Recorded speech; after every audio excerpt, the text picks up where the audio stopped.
আমি এক মাহফিল দোয়া করছি, আল্লাহ ডাক্তারের কামাই রোজগার বাড়াই দিও। সব মাহফিল লুক্ষে রয়ে গেছে, আপনি কটা টেহা ডাক্তারতে পাইয়া সবার বিরুদ্ধে ওয়ার্ডটা করা ঠিক হইছে না। আর ওই সবার বিরুদ্ধে কি করলাম?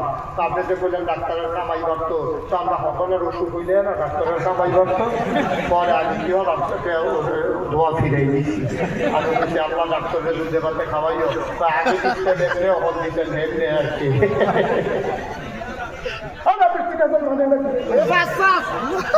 মানো না, আপনি নমুনা দেখেন না কি চাইতেছে এখন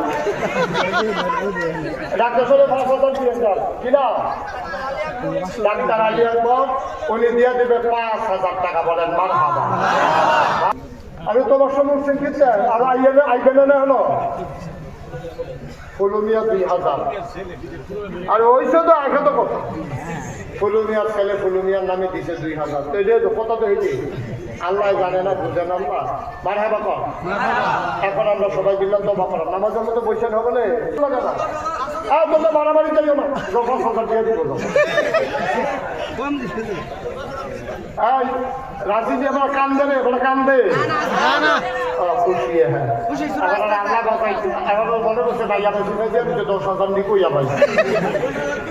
এখন তো আমরা খুশি খুশি বলে কথা আছে, আল্লাহ বাঁচাইছে। আর তাই উনি দিচ্ছে 5,000।